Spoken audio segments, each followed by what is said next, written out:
Assalamualaikum warahmatullahi wabarakatuh. Kembali lagi bersama saya Siswanto. Ya, untuk materi kali ini kita akan masuk ke dalam analisa proses bisnis.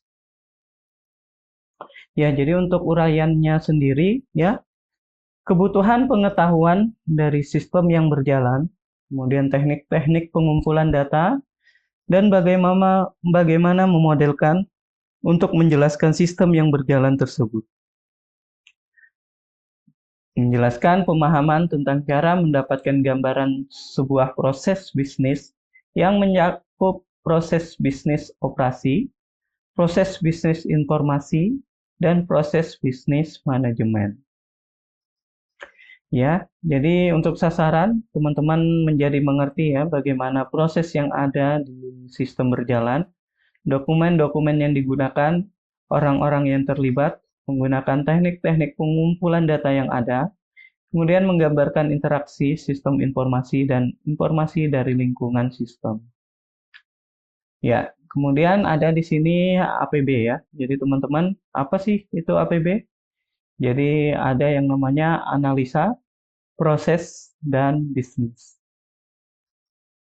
Ya, untuk analisa atau analisis sendiri yang bermaksud kegiatannya, suatu kegiatan yang dimulai dari proses awal di dalam mempelajari serta mengevaluasi suatu bentuk permasalahan. Jadi, dia menganalisa kegiatan yang akan teman-teman mulai dari awal hingga evaluasi. Selanjutnya ada proses. Ya, untuk proses sendiri maksudnya urutan pelaksanaan ya, atau kejadian yang terjadi secara alami atau didesain. Mungkin menggunakan waktu, ruang, keahlian, atau sumber daya lainnya yang menghasilkan suatu hasil. Kemudian ada bisnis. Ya, dalam ilmu ekonomi, bisnis ini berarti suatu organisasi yang menjual barang atau jasa kepada konsumen. Untuk mendapatkan laba secara historis, kata bisnis dari bahasa Inggris yaitu business, dari kata dasar bus yang berarti sibuk. Dalam konteks individu, komunitas, ataupun masyarakat. Dalam artian sibuk mengerjakan aktivitas dan pengerjaan yang mendatangkan keuntungan.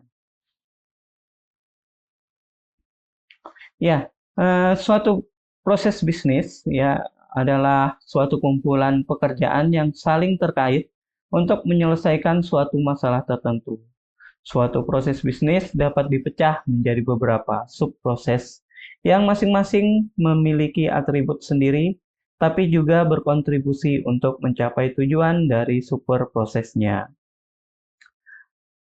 Analisis proses bisnis umumnya melibatkan pemetaan proses dan subproses di dalamnya hingga tingkatan aktivitas atau kegiatan. Ya, jadi untuk menganalisa yang akan kita gunakan kelak nantinya, teman-teman bisa menggunakan analisa yang pertama yaitu melalui Sofl. Ya, tinggal masuk ke pencarian Google, klik saja sofl.com. Nah, itu fungsinya untuk mencari keyword, ya, keyword lokal. Kemudian ada mesin pencarian Google untuk mencari kompetitor terkait, ya. Kemudian ada Wayback Machine. Kemudian ada Ubersuggest, ya, itu fungsinya untuk melihat ya kelebihan dan kekurangan kata kunci yang akan kita gunakan. Kemudian ada data trend atau Google Trend. Itu untuk membandingkan kata kunci satu dengan kata kunci lainnya.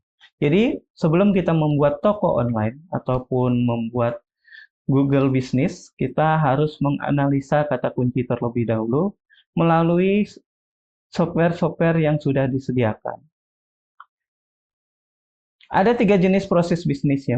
Pertama ada proses bisnis operasi, kedua proses bisnis informasi, dan yang terakhir proses bisnis manajemen. Teknik mengetahui proses. Nah, yang pertama ada wawancara, kemudian ada observasi, ketiga ada teknik dokumentasi, yang keempat ada kuesioner, dan yang terakhir ada JAD. Ya. Itu saja teman-teman yang telah saya sampaikan. Jadi ada tugas ini ya, teman-teman. Yang pertama, buatlah suatu kelompok. Satu kelompok terdiri dari 1 hingga 4 orang. Kemudian teman-teman bisa diskusikan sebuah bisnis. Lakukan analisis bisnis penjualan online, kemudian screenshot dan jelaskan hasil analisisnya. Nah, di sini kita akan praktek cara melakukan analisis bisnisnya, kemudian kita nanti akan men-screenshot dan menjelaskan hasil analisanya. Sekian itu saja yang perlu saya sampaikan. Untuk materi selanjutnya bisa lanjut praktek ke materi selanjutnya di video selanjutnya. Terima kasih dan sampai jumpa.